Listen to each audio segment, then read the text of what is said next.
evening, ladies and gentlemen, boys and girls, and welcome to the June 16th edition of Beyond the Headlines. My name is Colin, Dowe, and I'll be directing the conversation and discussions this evening. Thank you so very much for joining us and having us being part of your Monday evening. So whether you tuned in to GBN Television, listening on GBN Radio, or logged on to any of our social media platforms, thank you, because you make this show what it is. This evening we'll be taking a look and exploring Grenada's culture. It will be in its broadest sense, as you can very well imagine, because we have the mind behind the engine room of culture in Grenada. I'm referring to the Chief Executive Officer of the Grenada Cultural Foundation, Mr. Livingston Nelson. Livingston, welcome. Thank you, Colin, and I really would like to say I appreciate the opportunity, the fact that I can come here and discuss one culture, but also the role of the Grenada Cultural Foundation and the work we have been doing. So I really want to say good evening to all the listeners and lookers, and hope we can have a good journey tonight. Absolutely, absolutely.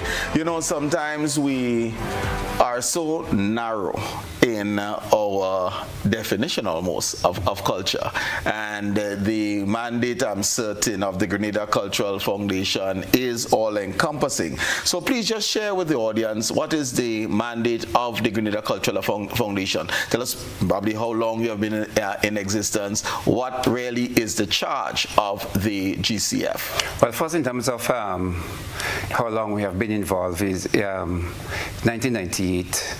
The Grenada Cultural Foundation has been since then, and there has been two main clauses that give rise to the Grenada Cultural Foundation. One in 1998, and then there was some additional work done in 2017. Mm-hmm. But basically, our mandate as a city is extremely broad, and one of it is to be the premier institution for researching, documenting, and promoting Grenada's culture. Mm-hmm. That by itself, as you will suspect, is extremely broad. Right. Also, our vision to be the gateway to Grenada's cultural practitioners, so is to work with all the practitioners. Now, what we have decided, this present board in particular, is to look and see how much we can chew. The old saying, bite what you can chew. Mm-hmm. So I mean, we're supposed to be responsible for everything culture in Grenada, but there are some aspects we are aware that we would not be able to take on at this present stage. So we have been zeroing, focusing on some areas where we believe it is urgent, and so that is what we've been doing in the Grenada Cultural Foundation. Okay, I am going to come back to that, but just share some of the, as the umbrella organization, mm-hmm. some of the institutions that work under, collaborate with the GCF. Well, I'm not so sure. Well, we have what we call the parish-based organizations, mm-hmm. Which is not so much just specific in terms of culture, because they involve in sports, but once they're involving community in developing people, so we are responsible for all the parish-based organizations. We work hand in hand with Spice Mass on many different activities. We have founded an organization we call Timba. Again, that is part of our mandate, and Timba is Traditional Individual and Mass Band Association. And what does that mean? It means that we're working alongside with the Vekor, the Apache, the Shatney, the Jab, trying to get them into one unit, trying to ensure that they can speak in one voice. And so also, one of what we try to do is to channel information on the history of the bands, information pertaining to Shatney, information pertaining to Jab, and other events and things like that is happening. So that is one of our mandates we try to work with. We work with the Reparations Committee on several events, with the authors organizations in Grenada, with poets. We had many discussions with the steel band. We have not done anything substantial yet, but we've been in discussions. It is broad-based. I don't know if I can name all of them, but we are. We're working with the organization with the hope, belief that if we all come together and share our energies, our synergies, space that culture can be something that can skyrocket, that can lift up in Grenada. You mentioned the parish-based organizations. Give us some examples of that, because sometimes we lose focus and we don't always recognize the work that these groups are doing within communities. Okay, so example, like we have we have SPOD. We have June 29th committee is mainly for fishermen's body, but we work alongside with them as the parish-based organization. SEDU, a typical example that has been doing a series of work. For matter of fact, just last Saturday, they had a major cleanup on the beach around Grenville area, around the bus terminal, etc. We work with St. David, big parish, when they host the week of activities. Because St. George does not have a parish-based organization per se, we work with the group in St. Paul's when they're having the activities. So what we be doing, we facilitate the subvention that is supposed to give, but also we are now going into a new level of collaboration where we are saying to the parish-based organization, these are some of the activities of the Cultural Foundation. We are willing and ready to help sponsor some of the activities if you can be the conduit in order to facilitate that. One of it being now upcoming, and I hope we could talk a little about that, is Emancipation Celebration. And for the first time, we're going to be doing it on the 1st of August. The second thing we've been doing, and we're trying to expand our role, is what we call the Literary Festival, which we normally call the Anti-Tech Festival, where, of course, we have book fairs, but we're trying to get them to bring back some of the games, to honor some of the poets, the Calypsonians. Is this part? So we're talking now St. George. I mean, I know we started off just speaking. No. I'm talking nationally. So when I talk about the Emancipation Celebration this year for the first time. Okay, so I just wanted to get to the parish committees, the likes of SPOD in St. Patrick, SEDU, St. Andrew, the Fisherman Virgin Parish in St. David. Virgin Parish in St. David. Yeah. Okay. Improvement Committee, Fisherman's Body. You mentioned St. Mark's. Right. Yeah. You mentioned subventions. Are these registered groups? These are registered will get groups. Annual subventions, or how does it work? These are registered groups. They get annual subvention, but the Cultural Foundation facilitate the subventions. So what we do, we work with the parish-based organization to ensure that they have a budget for the activities. We endorse the budget. We send it on. It is processed, and the parish-based organizations would then get the funding. What level of funding are we referring to here? We're looking at roughly $20,000 mostly for most of the parishes. Okay. Per year for the activities. It is expected that they have their own fundraising activities, but this is the annual subvention. I hope you notice that Carriacou is a somewhat slightly different situation. They have the Ministry of Carriacou and Diplomatic Affairs that's them to take care of that. But what we do, we work with some of the committees like the Maroon Festival, the Regatta committees, etc.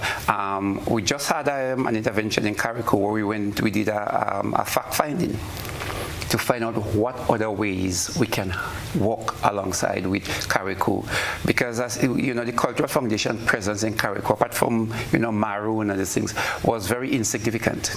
So what we are hoping to do is to ensure that our presence is felt nationally. So we had a fact-finding mission. We proposed certain programs. Already some of the programs have been piloted in Carriacou.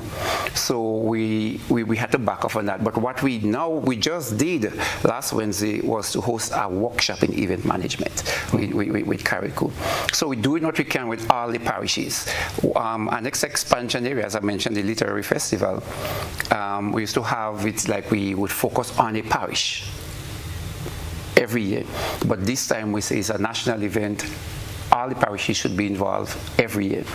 So again, that has been a major area of expansion in terms of the role of the Cultural Foundation. Okay, so I'll come back to the Literary Festival shortly, because I would want to certainly know a lot more about the Anti-Text Festival.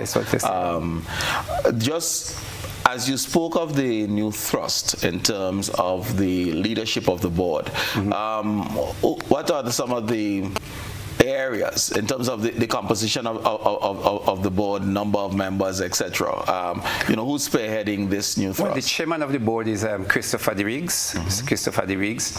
We have a representation from example like some of the ministry. We have Ministry of Culture. We have representation from Spice Mass Corporation. We have a lawyer on board. We have let me see. So in a nutshell, what we do, the board comprises of persons that are instrumental in the various fields, and they can contribute to the culture or guide the policies of the Cultural Foundation. Okay. So basically, there's a Cultural Foundation. It's an 11-man committee. 11-person committee, sorry. Yes.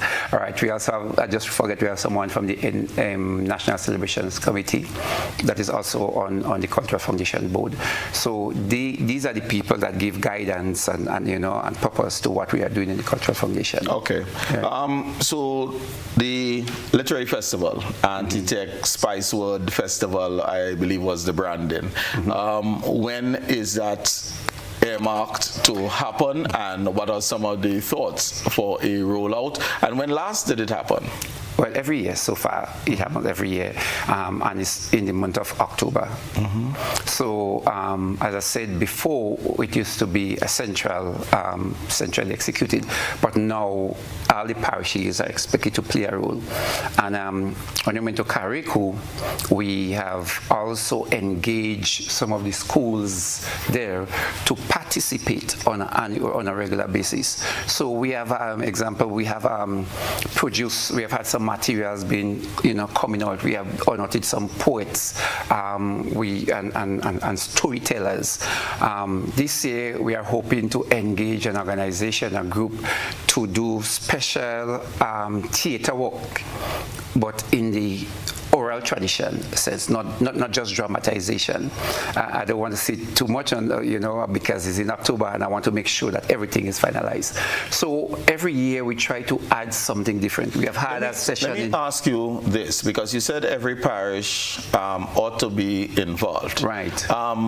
Will you be watering it down by spreading it too thinly, or will there still be some signature events that are national? There are some signature events that are national. As I said, we just working alongside a company, theater organization group, to bring certain of oral tradition, but through dramatization.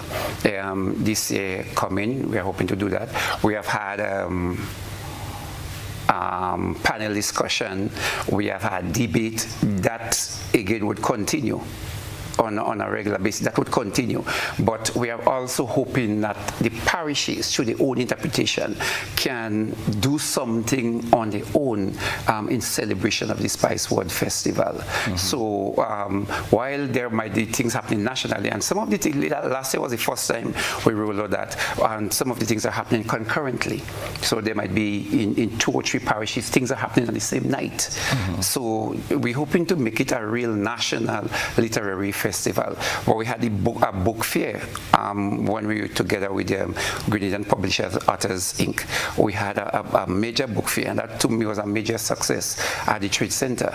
So these things would continue rolling out as we recognize and pay tribute to Grenadian artists, Grenadian authors, and again, just celebrating our literature.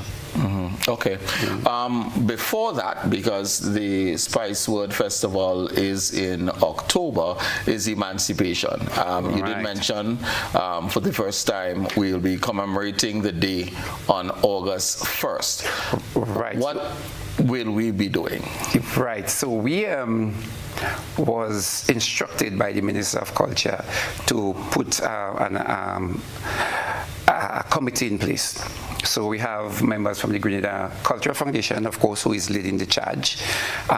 We have Reparation Committee, we have the National Celebration Committee, and of course CEDU, because this year the focus, this year and probably going forward, in terms of the celebration of emancipation, would be in St. Andrew. Okay, why St. Andrew? St. Andrew because usually that used to be Rainbow City Festival weekend. And emancipation was celebrated on the first Monday in August. I hope you're aware of that. Right. So if we are going to be celebrated on the first, then what do we say to the people in St. Andrew that had Rainbow City Festival when it was on the Monday? My query here is that I'll play devil's advocate a little bit. We never celebrated or commemorated emancipation. And just by your own language, you said Rainbow City. That was not a commemoration of emancipation. It was the holiday, but it was not a commemoration of the holiday. So what justification do we have to say St. Andrew when the St. Andrew Festival was not a commemoration of emancipation? And one would have thought that when we look to have a refresher in terms of starting the commemoration of emancipation, we link it with things surrounding our emancipation and or slavery, etc., as opposed to the street party that was Rainbow City. Well, yeah, so on the Monday, for the last 20 or maybe 25 years, emancipation was celebrated in the Monday as part of the Rainbow City Festival. So there was the torch, there was the Proclamation Act being read, there was speeches being given in celebration of emancipation. Okay, because I remember walks as well. Every Monday. Now on the Sunday you might have something different in that weekend of celebration, but on the Monday, and that whole celebration, so just taking you back, that whole celebration of emancipation started with people like Glenwell and people like Peter Antwine, and then that with Enlightenment, Institute for People's Enlightenment. I was a founding member of the Institute of People's Enlightenment, so I'm well aware. So you're well aware of that? Of the start, yes. Oh, okay, so they started having marches, etc., in celebration of emancipation on the Monday. So we just think is because they had the flagship, they were the one that were holding the battle. But we had marches, for example, the slave pen by the old police barracks, etc., the lighting of the flambeaux, and so that happened down in St. George, but that started years after. I'm just saying the flagship, the organization that was holding that was CEDU, St. Andrew's Organization for Development, and I just think if we're going to basically destroy or get rid of the Rainbow City Festival, what do you replace it with? And so the focus, it would not be the only place, but the focus of celebration this year. And this is not a decision that I took because I am from, No. I'm not going there. I'm just trying to find the rationale. Because I know that there was some tensions. Because in growing up, I was very aware of Rainbow City Festival and had absolutely no clue about emancipation. That was the culture of that time. It was when Enlightenment came, right, that the celebration of emancipation or commemoration of emancipation took place, right? Which is very different from the Rainbow City Street Party, right? And hence the linkage. So the Monday was always a concentration on emancipation in St. Andrew. So the Monday was always a day to celebrate emancipation. Okay. Unlike the other days. What is being done? Because no, but I want to stick a little in terms of emancipation because I think it's important. This year we have some, we want to do something. We want to focus on emancipation. Well, no, that actually is my question. Because where I'm going is that while we always had a holiday, and I don't care whether it's the first month. Well, I do care, but whether it's the first Monday or the first, the commemoration of emancipation was lacking. Right. And if we continue along the same vein, then it does not matter whether it's the first or first Monday. Yes. We have lost the train. So what is being done to ensure that there is a meaningful education and elevation for the commemoration of emancipation? So, so I think I was telling about the composition of the committee. I think I did that. I think one name I forgot to mention is Honorable Delma Thomas is also part of that committee. And we are hoping after the launch immediately to have what we call information blitz. So, and Angus Martin, so he's the one, the focal point in creating those sort of information that we hope from the time we launch to be making it, to disseminate to the public on some of the historical facts of surrounding emancipation. We are hoping to have a national wedding, African Wedding, which would be on the 31st, where we are asking the populace to dress, that is the Thursday before the 1st, to dress in African way. On a night, we would want to have what we call a watch, emancipation watch night, or a multi-faith service or activity. I don't want to say service because we don't want preaching, and the real focal point would be also having a drum circle. So we invite the Rastafarians, we invite the Baptist people, the Ife people, we invite some of the other churches in order to come sing and to praise and to give praises just before, right? But leading up to that hour, we would want to have a complete drum circle for that watch night, where we're saying, well, that, you know, we cannot await that day because that day is so important. And on the day itself, we want to have parades. The idea is to have some of the traditional bands. We have written to the Ministry of Education already. We want some of the drum corps, but we want them now, and again to dress in African way as they parade. So any of the drum corps, and we know it would be on holiday, and we would not get the 12 or 15 of them that's there. But we are hoping that we would pay to outfit them in terms of some African symbolism for the drum corps. So we want to bring the young people. We also would have what we call a TikTok challenge. That has to be worked out, you know, where people would bring out information, you know. Let me ask you this, because I'm still lingering on the meaningful commemoration of emancipation. We have holidays, you go and cook on the beach, yes, right? Yes. 60% of our population is below age 30. How are we going to engage these youngsters to embrace a meaningful commemoration of emancipation so that this legacy lives on? Right. So Colin, I mentioned two things. One, the TikTok, and of course that is not for me, you know, for us at our age. Definitely that targets the younger generation. Secondly, when I mention about the marching bands, this is from the school bands. That is no. Hold a second, because I am challenging the use of children as opposed to the incorporation of young people, and there is a difference. In other words, Miss say you had to go and play drum in Grenville is different from cultivating, and I would use strong language, indoctrinating the youth of Grenada in that this is something meaningful that we ought to commemorate, we ought to embrace, it ought to be something cultural and hence natural. Well, two things. One, we would not get the full cooperation of them in the first year. Our responsibility right now is to reach them, to bring them out, to start creating that level of awareness. So just getting them to come, to dress in African way. Example, if you say, okay, one of the drum corps maybe dress as a Nigerian. We might use the broad base instead of saying a tribe. We might say dress as a Nigerian.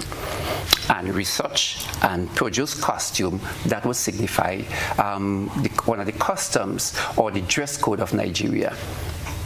That is a starting point. Thirdly, just to get them in a position where they can listen to, where they can participate in something, it must generate some level of curiosity and awareness. So we're hoping just by bringing them. So we have to start somewhere, and we're starting. The TikTok challenge, again, is a research document that they have to do in order to produce something that is of importance. The information bleeds we are having is basically maybe a 30-second or 1-minute clippings, maybe once or twice a day, basically saying, okay, can you imagine what it was like to be a slave? Can you imagine what it would be like to be free? Those kind of conversation we hope to engage people with and start getting people to think about what it was to be a slave, but also are we taking our freedom for granted? So those kind of conversation we are hoping to have, to go out on the street with a camera and to engage our young people, to ask them some of a very, very simple question. For example, if you were on the plantation and you were working on the, we had sugar cane. What, at your age, what do you think you are going to be doing? How much hours do you think you are going to be working? What kind of food you are going to, what kind of clothes you are going to wear? Were you going to be able to go to the river and swim and to bathe and to fish? Were you going to be able to go and play drums as a jab? Were you going to be able to play shatney? So, those kind of questions, linking it with what you are doing right now and trying to get them to come up to answer those questions is really trying to create a level of awareness and hopefully an appreciation of where we are. Okay. A couple of times you mentioned dress, and I don't know if this is for you, but I will ask it. So one of the engagements is to have people dress the day before in African garb, right? What is the thrust by the Grenada Cultural Foundation to have a national dress, not dressing like other people, a national dress? A national dress. Mm-hmm. This on 2 different occasions that was attempted by the Grenada Cultural Foundation in the past to develop a national way. I know Ms. Gloria Payne Banfield was very, very much, consulted in terms of what constitutes a Grenada national way. A competition. It was not during my time now, but a competition was held, and there was some submission. But none of the submissions that was received got the green light. So I know the late Mrs. Beverly Steele was also very involved in doing that. So we have not. This say we have not taken it on as a project, but maybe someday we might. Do you believe that is as important, or if not more important, than any other wear day? To have a national dress, it's really a unifying thing. You feel proud as a Grenadian, just like how you go out and people talk about Ireland and you feel you're part of that, having a national way. But Colin, at this stage, where do you start? I mean, what existed before that you can claim that was our national dress? So are we going to create a national dress out of thin air, or are you going to create a national dress out of something that existed before? I am asking this question because I don't have the answer. Mm-hmm. But I know that the power of a national dress, if it is distinguishable from any other way, would be a very powerful and unifying message. It ought to signal to us and to the world who we are in terms of the unifying but you asked me, so let me ask you, how are we going to get that national dress? What is your suggestion? I believe it should be all-encompassing in terms of pulling on our heritage. So we're not only African as a people, and we have evolved from being on the plantation to 2025. And the question is that garb, whatever it looks like, and it's open for discussion, should embrace all aspects of our heritage, or at least be reflective of our heritage. Let me put it that way, because one dress can't have all aspects, right? But should be reflective of our heritage. But I would argue it is critically important, and if I'm to agitate a Grenada Cultural Foundation's board that it is a top priority, because unlike other islands, I mean, and even within the Windward Islands, likes of Dominica, they have formal and informal national wear. So when we go into a function as a Dominican, you don't have to put on a jacket and tie necessarily. There is formal national wear, and there national wear for other occasions. That to me is a unifying force, something that highlights the pinnacle of Grenadianism, and I would argue ought to be a priority. You see, but Dominica never had a brick as we had a brick. Dominica always had a semblance of that kind of dress in the development. We had a brick. You don't find that in St. Vincent, in Barbados. You find a small semblance of it also in St. Lucia. It is big in Guadeloupe, it is big in Martinique. It's also in Jamaica. So in other words, I mean, the idea is that if we're committed to it, we can do it.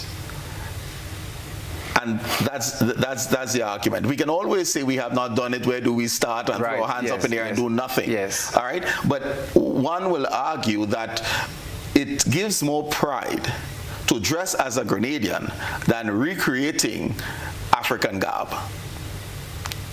That would be my argument. All right, we can leave that there. Ladies and gentlemen, it is time for our first break, so we'll take our commercial break and we'll be right back.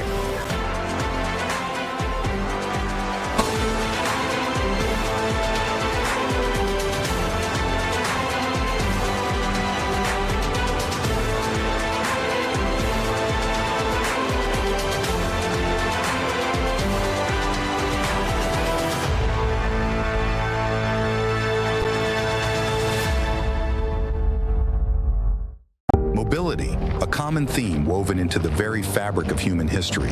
From ancient wanderers to modern explorers, our instinct to move, to seek something greater, and to grow has always driven us forward. Imagine a journey into pathways of boundless opportunities and endless possibilities.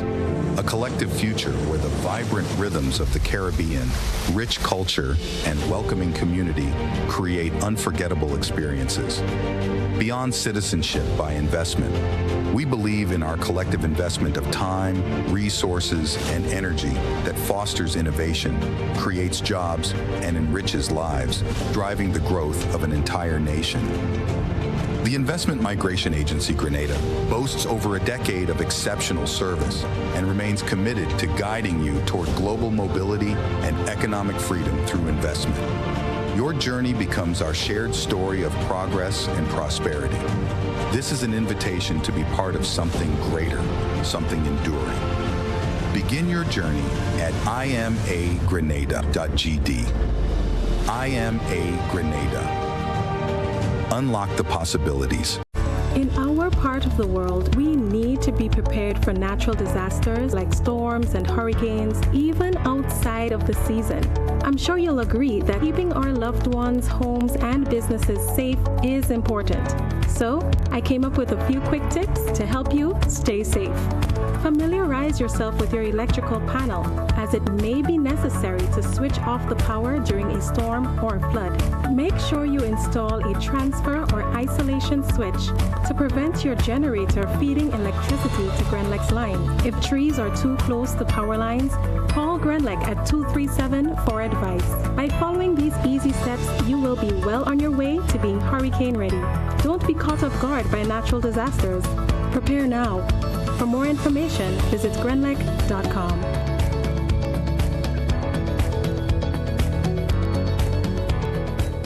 Have you heard about the new Softweave bathroom tissue with Total Hygiene? As hygiene and safety have taken center stage, our bathroom tissue is now manufactured with 3 different technologies to offer the best protection for you and your family. UVC light technology for a safe and effective disinfection process, eliminating 99.9% of microorganisms. Also, production at high temperatures, killing all types of germs and bacteria. And it's pH controlled with delicate fibers to prevent irritation for even sensitive skin. Softweave Total Hygiene Bathroom Tissue, available in supermarkets and shops island-wide. Visit Softweave Caribbean Facebook or Instagram pages for more information.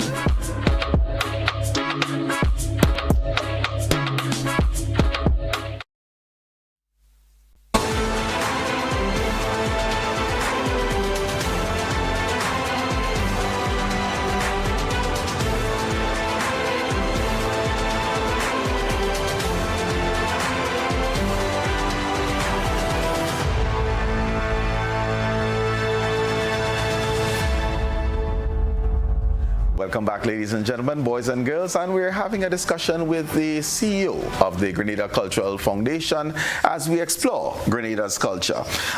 Livingston, as we reflect on cultural institutions in Grenada, what are some of the major challenges you face and these, other organizations will face? Well, upfront, one would want to say resources, both human and financial resources. But it's also, so we are the Grenada Cultural Foundation. We are charged with responsibility to promote, to document, to research, and our culture. But you find that some of what we are supposed to do is also being done to a small extent by Spice Mass, by museum, by tourism, by the Willie Redhead Foundation, etc. So there's why is that? There seems to be a duplication of responsibility because there is a void. There is a void in terms of probably not enough resources is being placed into the into the hands of the Cultural Foundation. Well, it seems as though there's a contradiction here. There can't be a void and duplication. So maybe there is a void, and therefore there's a void in leadership by the Cultural Foundation. There's a void of leadership from the foundation. By the Cultural Foundation, because we cannot do all those things and them that we are supposed to do. Right. So there is a void, and so through that void, other organizations, rightfully so, step up and do what they feel they can do. As CEO, what is your wish list in order to fulfill your mandate? So let's go HR. If you are to fulfill your mandate, what do you need? And I'm asking this from the backdrop that the National Cultural Foundation in Barbados has a staff of 60 plus, right? Your staff is how many? 5. You have a staff of 5. So what is your wish list? I think for the size of our island and everything, I think what it would be important is to enact what I would call the pyramidal model of development, meaning that the Cultural Foundation should be on top of that, but there are subgroups that are able to take on other areas and they specialize in that, but they are reporting also to the Cultural Foundation. So I don't believe that the Cultural Foundation has to have like 40 or so staff members, and then we are doing everything. Right. So if we can work in collaboration with, so example, Spice Mass has what is scuttled for them to do, National Trust, the museum, IP, or IP, right? Everybody has their role, but everybody respect. The Cultural Foundation in its mandate can dictate the trend. So I go back to the question, your wish list in terms of HR, because to coordinate that takes resources. To understand what needs to be prioritized and how takes expertise. So if you are to say, we need what will be that blank? Well, right. Well, so the cultural foundation should be better staffed to have the personnel in order to ensure. So, example, like on our board, we may have somebody that is responsible, say, for working alongside with the museum or something to that effect. But we might have some technical support within the ambit of the cultural foundation that would allow us to execute that role or to have oversight in all the various areas. So that is, I think in terms of the vision, the clarity of our vision, it is, let me choose my word carefully, it is not as clear as we would like it to be, and it is not, we don't get the sort of support that we should get to execute our responsibility. Okay. But I think at the way we are going right now in the Cultural Foundation, we are going there, because part of part of our weakness is that enough Grenadians, they are not aware of the role or the responsibility of the Cultural Foundation. So I'll give you a third opportunity and ask, what is your wish list in terms of HR, in that in order for us to be able to execute, in order for us to be able to take leadership in all of the areas that are, according to the Act, fall within our mandate, we need expertise in. You said people are unaware. So you probably need some expertise in PR and marketing. Yes. But what other areas you believe that you need some assistance with? We need we need assistance in research. We need research in documenting, and I'm talking about doing documentaries, using the camera crew, etc., to go out and do documentaries. We need a research team to document and to collate historical information and to put it into the hands of the public. So we need those kind of technical support in the Cultural Foundation. What else? So apart from PR, apart from research, we need historians, and again we need people that can work alongside with some of the international bodies to draw down on technical support from outside. Also, that will help us. So project proposals, grant writing, and that kind of those things. Yeah, we need that definitely, rather than just depending on the government coffers, because there are funding outside it. How do we draw down on those funding? Is that difficulty is there, but it's a little bit away from our reach. But I think we can reach it if we focus our attention on drawing down on those funding that is already available to us. What does the Cultural Foundation get by way of an annual subvention? We're just over $400,000. Okay. Right? We're just over that. But let me also say that we have a lot of overhead in the meantime. So we have, apart from... So that's $30,000+ a month. Right. Staff, we have our rent, we have, a whole series of different things. So how much money do you have to do things? Because this is the critical question. If we're taking culture seriously, and the thrust, or a recent thrust is that of the creative industries, you should be front and center as a GCF in this. And hence, the investment in the Cultural Foundation is important. But if you are going to get $30,000+ per month, and 2/3 of that goes to operational costs, it leaves you very little wiggle room to actually fulfill your mandate. Yeah, well, that is so. There's a chicken and egg situation. When I say that, there's an organization, the Grenada Cultural Foundation, but you're not hearing about it. Would you then give them extra money? If you give them extra money, maybe they might be more visible. So from where we sit, our responsibility with the little resources we have is to try to rattle our saber a little bit more, do more PR, try to get heard, try to be visible, and hopefully that would attract the kind of funding and the attention that we need to. So, as I said, a chicken and egg situation, I don't know how best I can answer that. If we get the funding now, it would help. But if we don't get the funding, we need to do with the PR in order to get the attention so that we will get the funding. Okay. So you mentioned the challenge for funding, and we discussed, some in terms of the GCF's challenges itself. But as we look at cultural organizations in general, are you seeing some challenges with leadership, with volunteerism, with finances as well, with vision and visioning? There's a serious problem with vision, and there's a serious problem with personnel. Vision, because sometimes from where I sit and you want to collaborate with some people, and the vision is it's not syncing with what we are hoping to achieve in the cultural foundation. So having and I said the lifting the.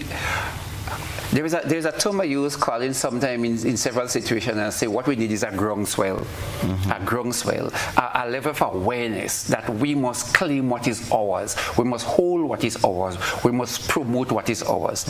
A lot of people pay lip service, but when it comes to the actual, implementation, that is not there. So I'm hoping for a groundswell, and again, the groundswell has to come with more information, more awareness, etc. So and people in various organizations need to know that we have to work together in order to bring that groundswell. So it's not your Colin, that is not your tough, and that is Livingston tough. That is, we have to subdue some of our ego and let us work together and make sure that we get better results if we all can work together.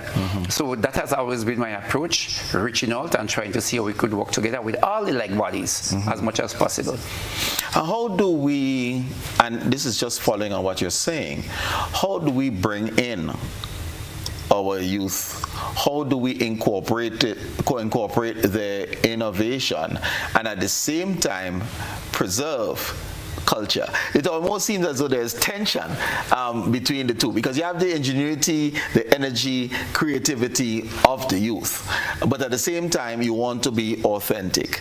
And are we finding within our cultural organizations there is some tension between the two, and young people probably just get frustrated and walk away? That question, Aspide, can take a whole night of discussion, and let me explain what I mean by that. Now, for the Grenada Cultural Foundation, our main aim to promote, to preserve.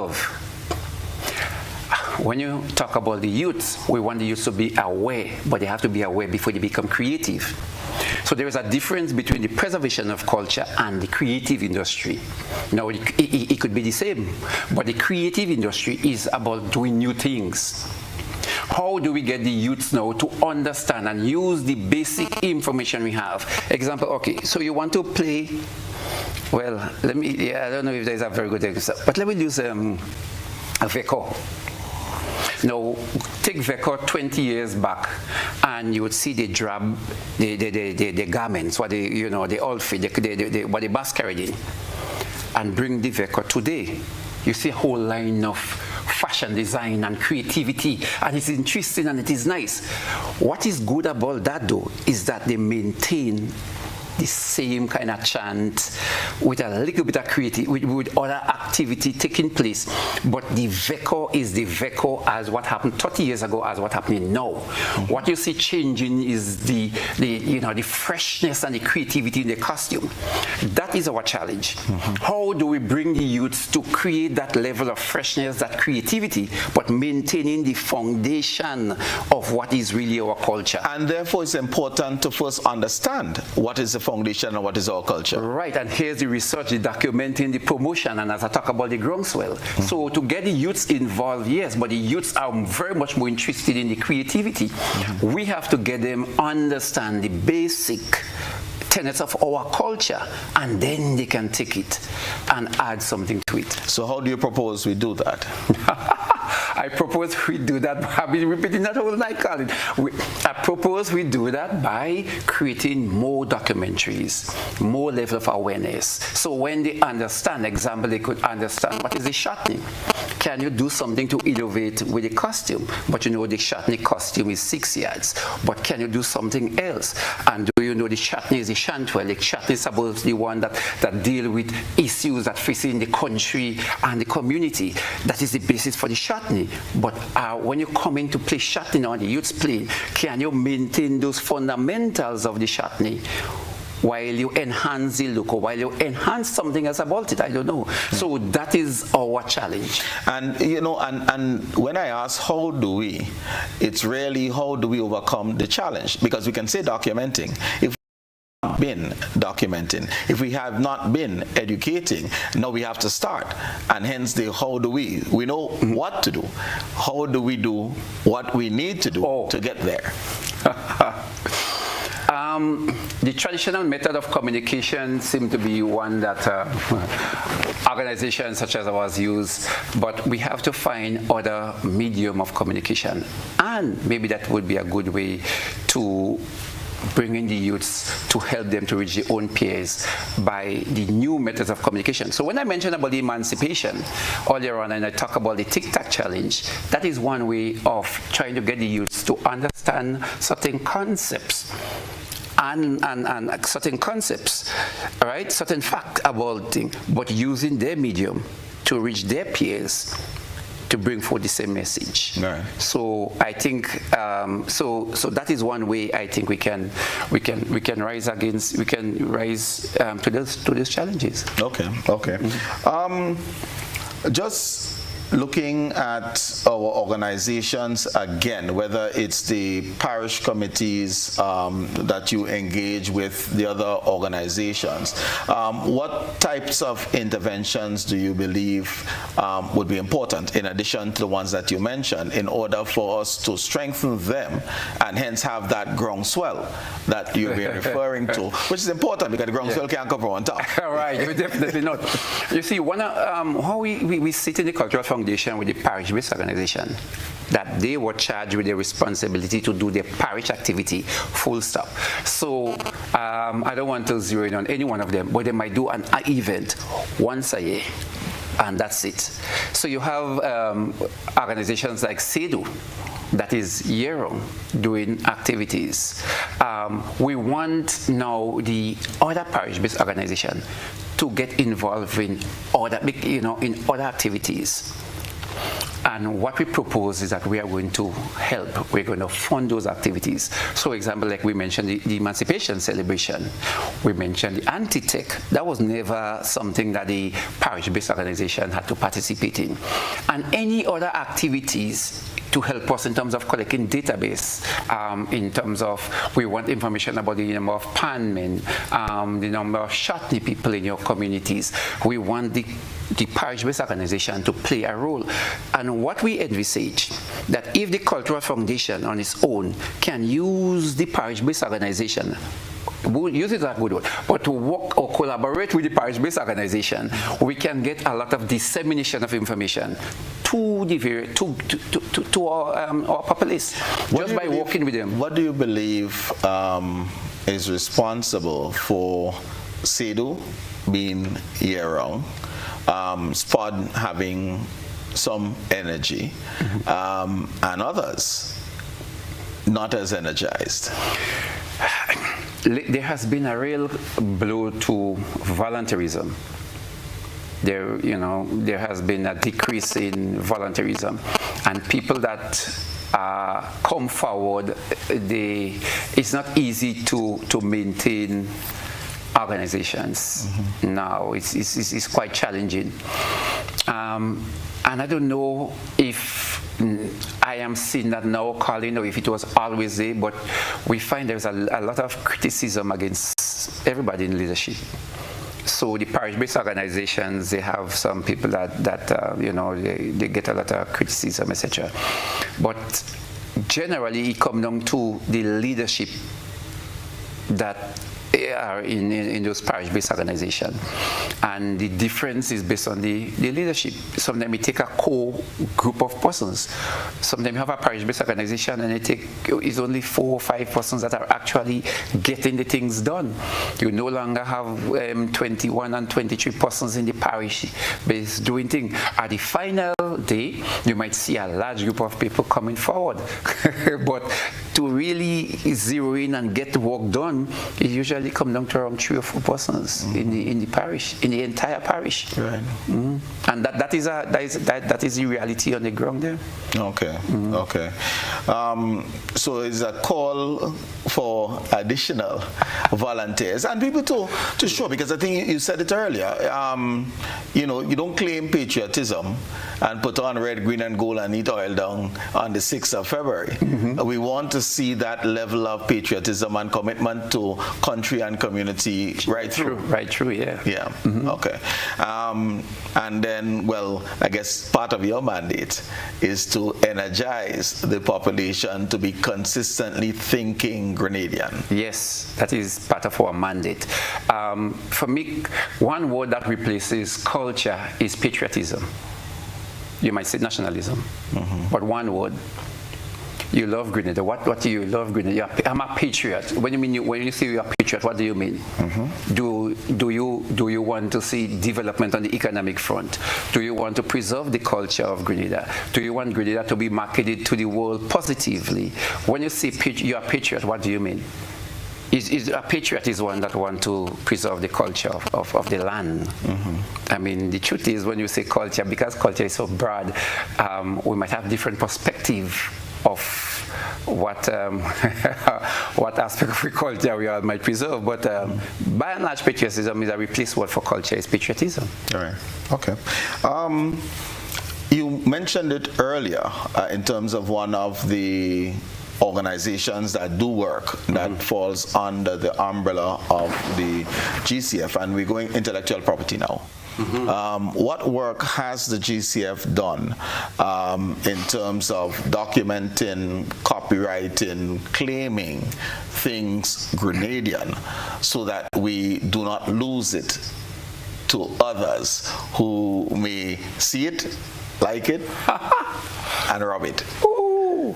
Colin, there's one area that I'm extremely passionate about, and it is trending right now, and that is about the jab. I say the jab because I see the jab as having so much potential. Reggae did something to Jamaica, for Jamaica. Calypso Pan did something for Trinidad. Jab is our Achilles heel. Jab to me is something that we should think about preserving and giving it some form of leadership.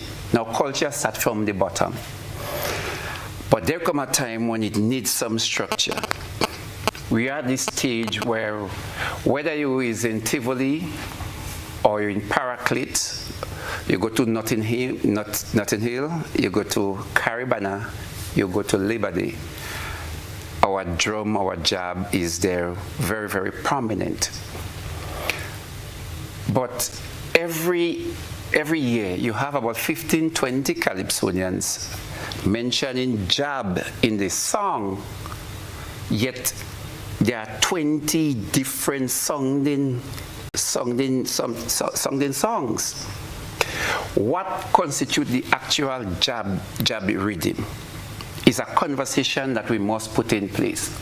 What constitutes a true or a real jab expression?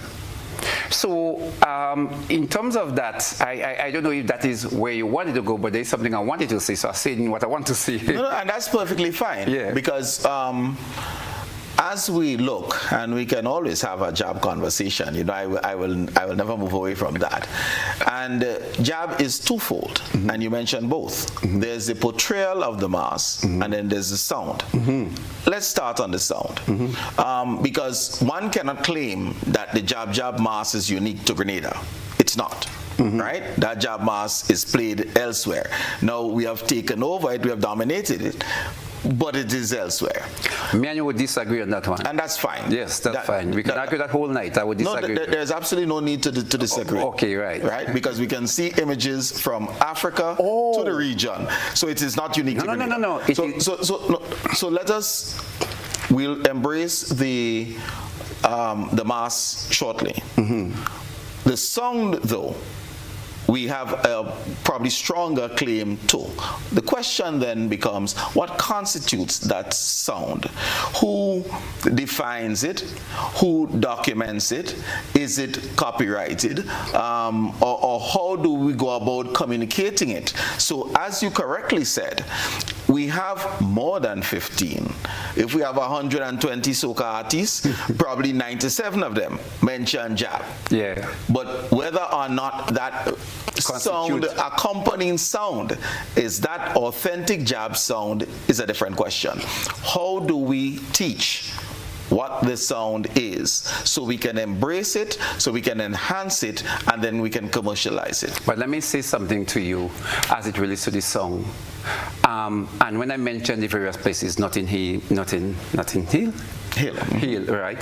Caribana, Labor Day. I have been to Labor Day. I'm on a truck playing for the guys' name. You go to Hermitage, you go to Lafayette, you go to Tivoli, you go where else? Munich. This song is almost the same. If you close your eye, and I'm a drummer, if you close your eyes, you would hear that almost same song. And that to me is something that is extremely important, because with the drums, generally you get that jab song. Very, very minor differentiation, but you get that jab song. The problem we have is like when it goes on to in the studio and the guys are them creating and they call it jab song. But because we have that universal song, even in the diaspora, I think is something that we can work with. And I mean, the closest thing I've heard is Squeezy. He did a song last year. The closest I've heard. Even when Mars International did it in what year? 1991, I think, yes. It didn't have that real jab song, the authentic jab song. But it is there. It is there in the drums. And Colin, you played jab several times. But if you close your eyes and you listen to Lafayette or Next, basically, you would not be able to distinguish. So it's those guys that go to the studio that has a different... And my question remains, outside of the drummers, because the drummers aren't recording, unfortunately, and the mass or the majority of the recordings are taking place in the studio. The publication is being done by our soca artists. How do we get that authentic? Because people saying jab and singing booyah. Yeah. The question is, how do we get that jab sound within the Grenadian context and music, as opposed to just in the words? Right.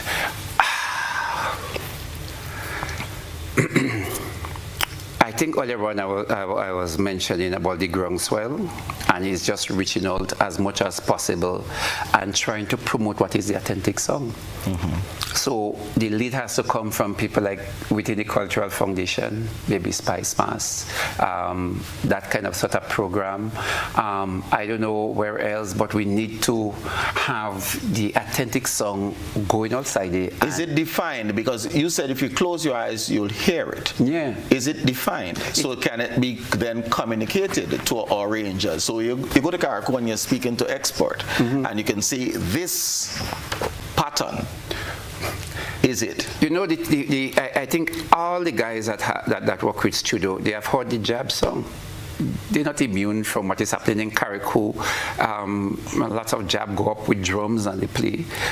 In Grenada here, the guys in the studio, they play, they hear the real jab songs, they know it.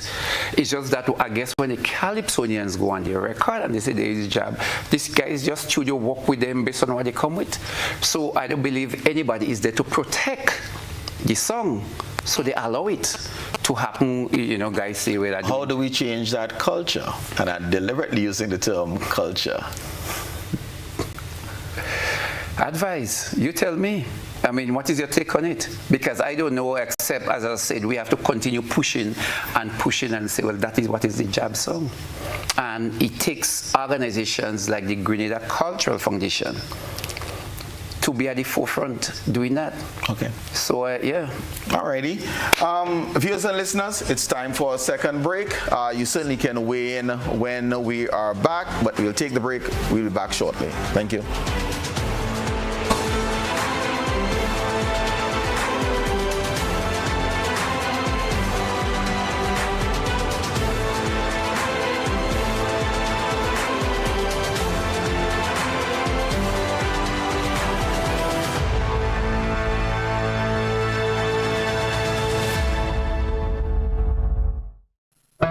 Attention all divers, snorkelers and underwater enthusiasts. Effective May 15th, 2025, all visitors to the renowned Mullinair Underwater Sculpture Park will be required to pay a small fee of US $3.50 or EC $10 per person. These fees are essential to support the ongoing maintenance and repairs of the sculptures, as well as the development of new features to ensure the park remains a world-class attraction. Payment can be made through the Grenada Tourism Authority's online payment portal, available on the Pure Grenada website, www.puregrenada.com. We thank you for your support in enhancing this extraordinary underwater product. This announcement is brought to you by the Grenada Tourism Authority and the Ministry of Tourism, dedicated to protecting and conserving Grenada's resources for the enjoyment of all.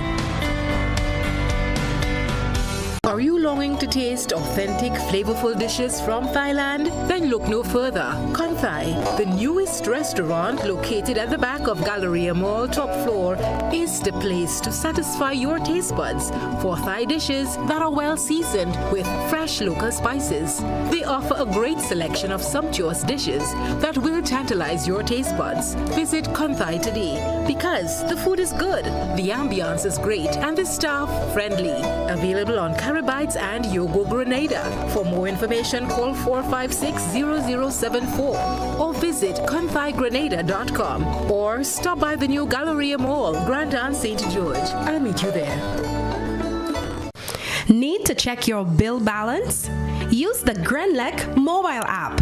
Open the Grenlec mobile app and tap the icon labeled Balances at the bottom of the screen. View your bill details, including your current bill balance, the due date by which you must settle your bill, the amount and date of the last payment you made. It's quick, easy, and available 24/7. Convenience at your fingertips.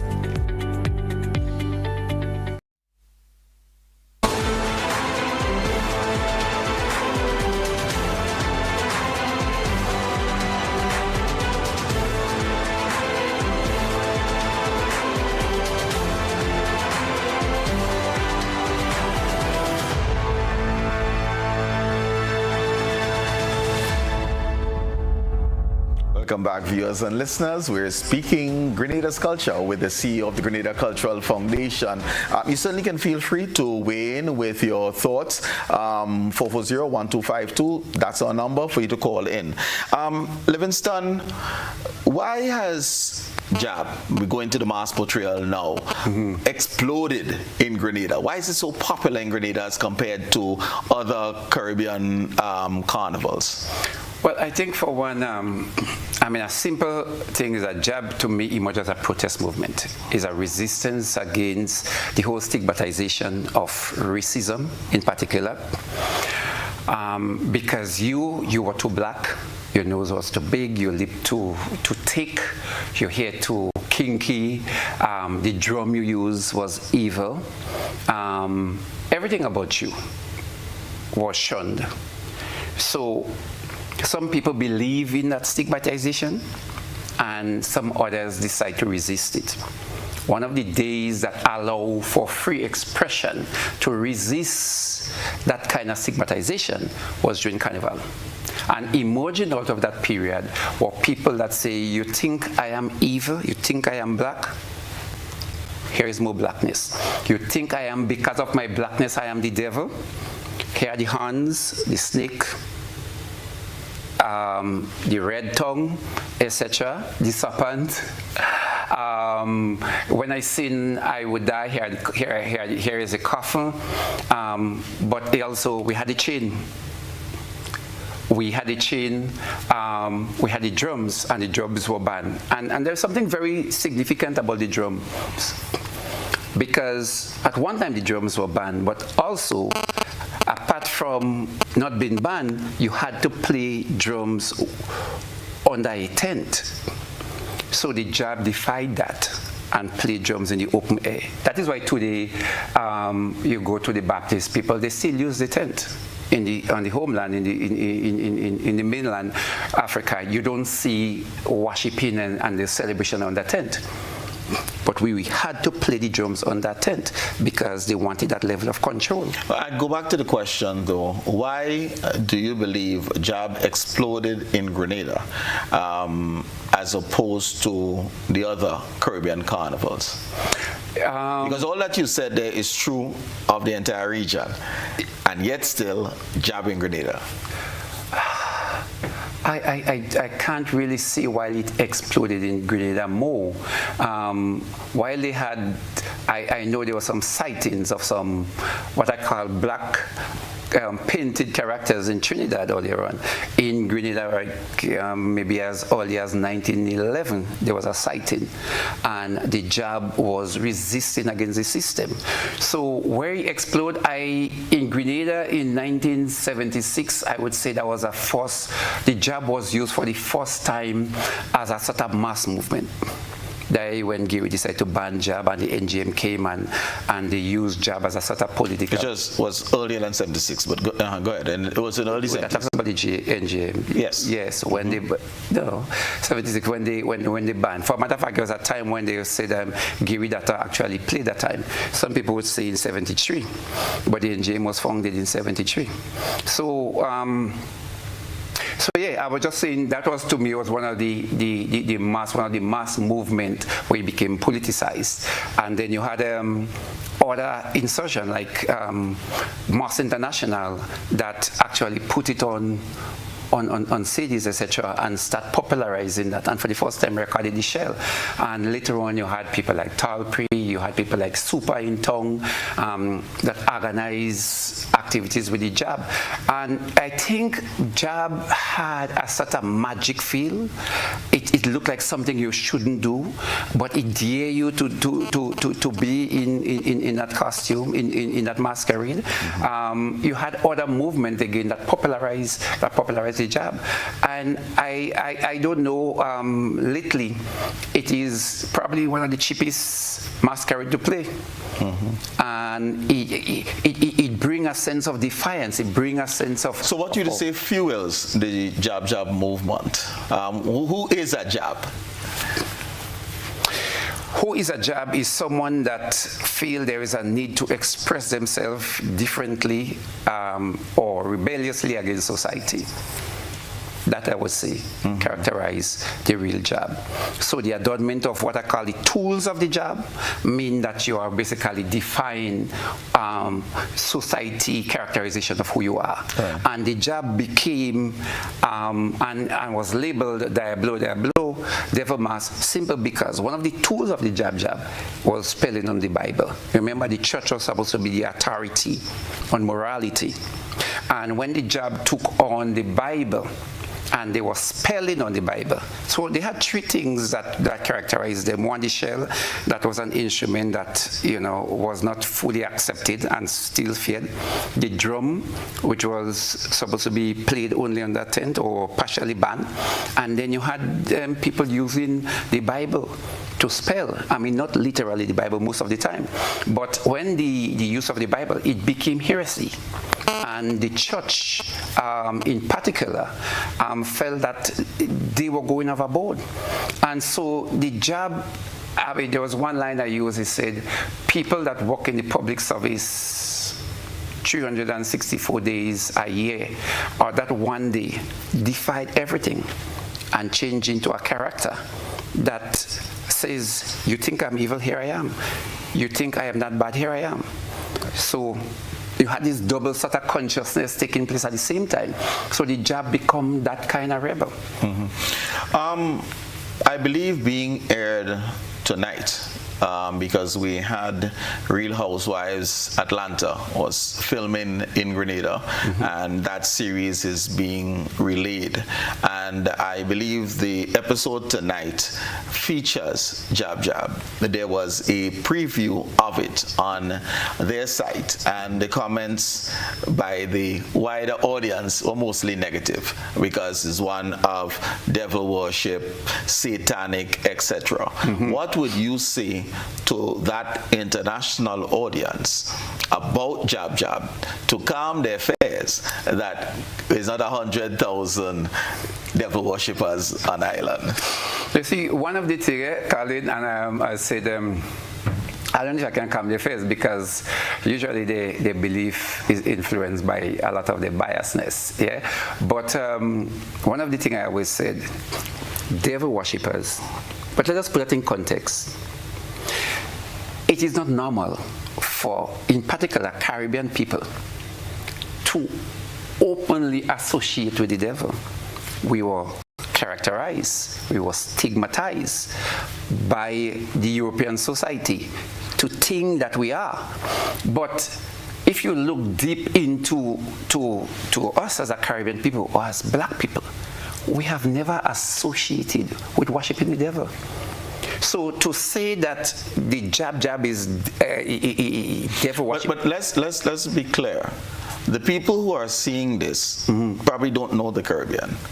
Oh. Right? There's some place in the Midwest looking at TV, and on their television comes this character. Right. Right? They just seen the devil. What would you say to them? Because it's not, it is ignorance, right? Not necessarily, right? But how do you correct the ignorance? Because and that's my question. Because if we are going to promote it, because as you said, reggae did something for Jamaica, Calypso and Pan did something for Trinidad, Jab is ours, then you have to correct that ignorance. But it is growing, so I think by they seeing it more often, it probably would help. But again, because of their own biasness, who's the devil? The devil's supposed to be looking black, right?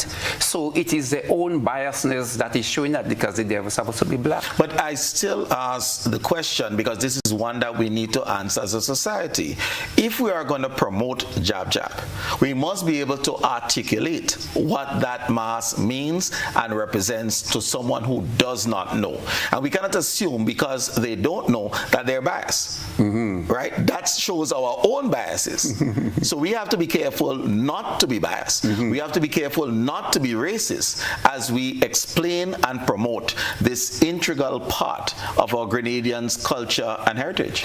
You see, there are two things. One of it, like Jab, as similar to Rastafarian, is usually a reaction. A Jab didn't come out as what I would say as this. You know, we are doing this for the general good. It was a reaction in trying to claim one identity, to associate with things that are uniquely ours. So it started as a reaction. So how do we convince these other people that we are reacting against a level of stigmatization? Well, let us be clear, because the example I used was the reactions on the Facebook page, etc., of Real Housewives. We have challenges explaining that in Grenada. So how do we explain it to our fellow Grenadians? I think by the kind of discussion that we are having now, I think it can help to see what led to people putting on the blackness, what led to what I consider to be the tools of the Jab, embracing that as a sense of resistance against the system. Because the tools of the Jab is really something that was used to damn society, to show the mockery, to show the hypocrisy of society. You claim a moral authority, yet because of my skin color, because of what I have, I am damned, I am inferior, I am less than. So when the Jab put on the costume, when the Jab accept the tools of the Jab, they are claiming something, or they are resisting your stigmatization of who we are as a people. We are in 2025. What is the resistance, stigmatization, etc., that the Jab is responding to in in 2025? Well, I think, and as I said to you, that is probably the challenge we face right now. And we face that challenge because, one, it evolved out of a struggle. And remember, I said it come out from the bottom. It reached to a stage where we should try to put some structure into it and to give it a new kind of wings to fly. How we do that is a collective effort. The truth is, I don't have the answer to say, well, that is the positive thing, except what I can say, there are two areas. One, to make sure that we standardize the song, and two, what are some of the acts that we are going to do that could have that sort of positive effect outside. Apart from that, I think is the collective knowledge. What are some of the song bites that we can expect from a Grenada Cultural Foundation to educate our youthful population on the jab, its meaning, its origin, the history, and as importantly, its relevance today and hence appropriate expression? There's a lot, Colin. There's a lot you're asking. You're the chief executive officer of the Grenada Cultural Foundation. So it's on your plate. Yeah. That's a lot you asked me at one time. But what I can say for sure as it relates to how we try to educate the youths, how we try to get them to understand. One is you must start from where it emerged from, how it come to being, what it meant then, and show some of the level of development, some of the level of growth that it has taken on. Also, there is an opportunity that is available for us to claim that as a Grenadian product. How do we clean it up? How do we package it? How do we sell it to the wider world? But you recognize my questions about the interpretation, etc. Because if you want to package and sell to the wider world, it must be palatable. Well, that's what I'm saying. How do we package it? How, apart from that, you ask how it is palatable, but you recognize that the energy of the job, even when for people coming here, and it starts with us Grenadians, a lot of Grenadians that come to Grenada. I would say that if 100 Grenadians come for Carnival, and if 60 of those persons decide to play mass, maybe 50 or 40 of them would play jab. They are the ones that are also selling it outside. Will play jab or get dirty? I think they would want to play jab, but in the process, some of them get dirty. And I'm making the distinction between the two because for us to understand all that you have said in terms of the origin of the jab, what it means as a resistance movement, and its application in today's society 2025, because I don't believe the jab has lost its relevance, right? But there's a distinction between dirty people and jab. And the question is, how do we educate and elevate jab so we have less dirty people and more jab? More masqueraders. Right. If you listen to me earlier on when I talk about creating this song, but also standardizing what constitutes a jab. So when people come, they are able to play in some of the bands, but we must accept our limitation in terms of where do they go to play with what we may call quote-unquote authentic jab, and not just going behind a truck and getting dirty. Because a lot of the people that come, particularly those that stay down in St. George, they go behind a truck and they might get dirty. But in places like with Capital Jab or Lafayette or Hermitage, Munich Telescope. But the biggest parades of jab remain St. George and St. Patrick. Yeah. They're dirty people. So I know you call villages the likes of Lafayette and so. Agreed. But how do we get, if jab is Grenadian, that authentic jab to be what is predominant as opposed to dirty people? Well, let me say, Colin, in the last maybe year, last 2 years, I have seen an upsurge with, I don't even know if I want to use the word, but traditional jab. I am seeing more groups. There is a greater call for more drums. I'm seeing more groups playing using drums, more bands emerging, playing that. I'm hearing of people now, I'm talking about people, local people, wanting to play in those bands and gravitating towards those bands. At the same time, bands like what happening in Juve Morning here in town, I'm seeing large number of people also joining those bands, but I'm also seeing at the same time smaller bands or more bands having the drums and parading.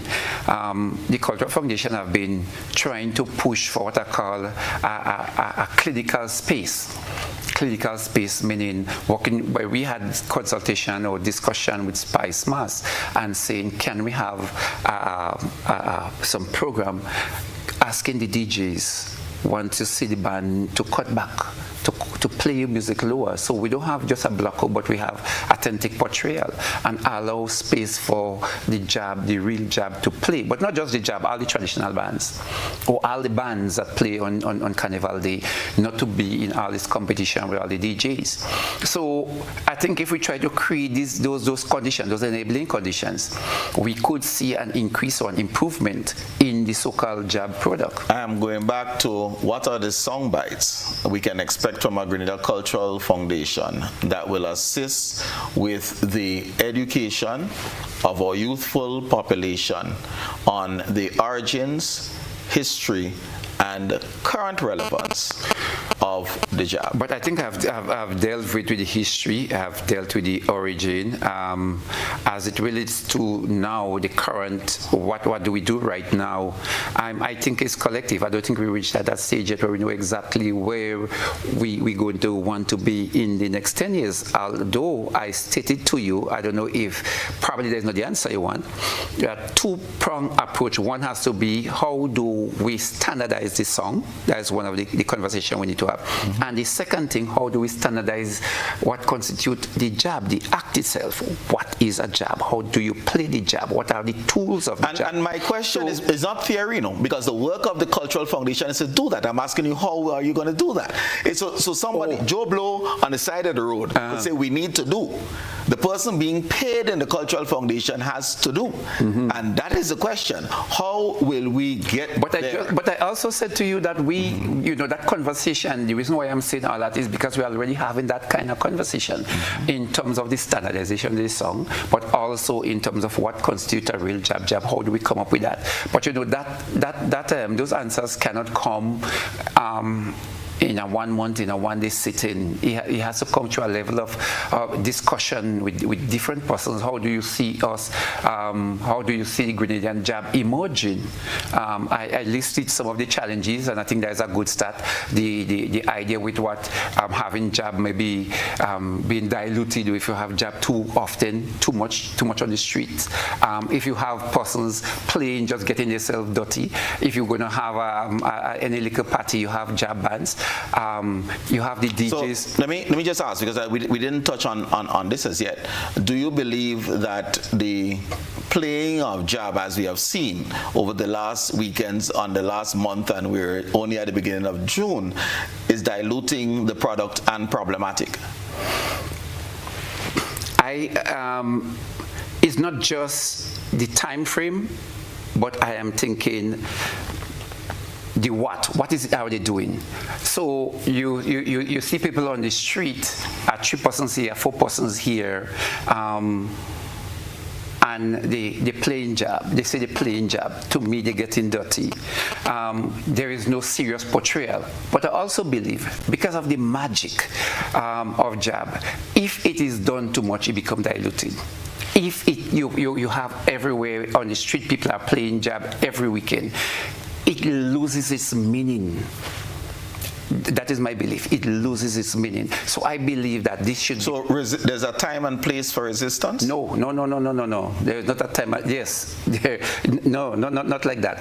I believe that there is a time, because we have a time frame. It was geared for a special time frame. So you practice for that time frame, but you don't dress the part. If you have to play a test match, you don't put on white clothes and play new ball every day. When you're practicing for that match, so to me, that there is a time where you practice, but you have to but there is just rehearsals. And if you don't play at full speed, you never get to play properly. The first time you go in at full speed can't be in the match. You know, if we go back maybe 30 years, there used to be rehearsal. Bands used to play in the villages. Mm-hmm. They play on the drum and they march up and down. They didn't used to have tar. They play in the drums, they develop the songs, they get the chant, they develop the stamina. Same thing with the shotting. They play, one guy or two guys might have a wolo in the foot. They didn't used to have the costume. They were practicing. So I think that is a better approach. And it's the same thing. That is a better approach, that you practice, but you can't practice with full uniform. If every day you have full uniform, I think it dilutes the product. Yeah. Okay, all right. So product dilution is the claim. So how do we dial back? And I think what is important in terms of the practice, because jab turn dumb, right? So they don't spell, they don't sing, they don't anything else, right? How do we get those teachings and customs back? Where do we start in order to bring back that aspect of the culture? Well, you have no choice to sing if you are playing with a drum and you're walking. And that's what I say. I told you, I see an upsurge in that in the last 2 years. Jab don't sing when they're behind a DJ band. But when you're behind a drum and you're walking, they sing. And that is what I've been seeing happening in some of the rural villages. And in the last 2 years, where some of the bands and where I live, I'm regularly exposed to bands passing. They singing. But they must have chance that they would have developed. Yes. So I'm saying the practicing session should allow to that. But once you have the drum and you're walking and you're playing, then you would get those chances. And then, so you say the jab, they'll sing. I'm just telling you, once you have the drum and you're walking, you have no choice. Mm-hmm. Because you're not playing Veko. But you remain dumb if you're behind. You remain dumb with a bottle in your hand if you're behind a truck. So I don't believe you could actually stop the truck. I know last year I actually worked with Slum in order to help with creating a drum song. But again, with such a large band, I don't know if you could actually get a crowd to sing with such a large band. Mm-hmm. So in the village, there has been a perpetuation of drumming groups. I believe that would increase. And so that is a good way to encourage the jab to go. Okay. All right. We all fresh out of time. So I give you the opportunity to share some parting comments and maybe, give a clarion call to the population as you look for support for the activities of the Grenada Cultural Foundation moving forward. Yes. One of the things I would like to stress is the two things. The first one is on emancipation, that we would like to have a really powerful statement being made for this first time for emancipation. So I want everybody to get ready to prepare to wear to have the African wear. I want people to ensure that they come to the various activities. A clarion call to all the school drum bands to make the sacrifice and get your band and contact the Grenada Cultural Foundation, contact CDU, and we want to help you to develop some kind of costume or something to participate in that march for emancipation.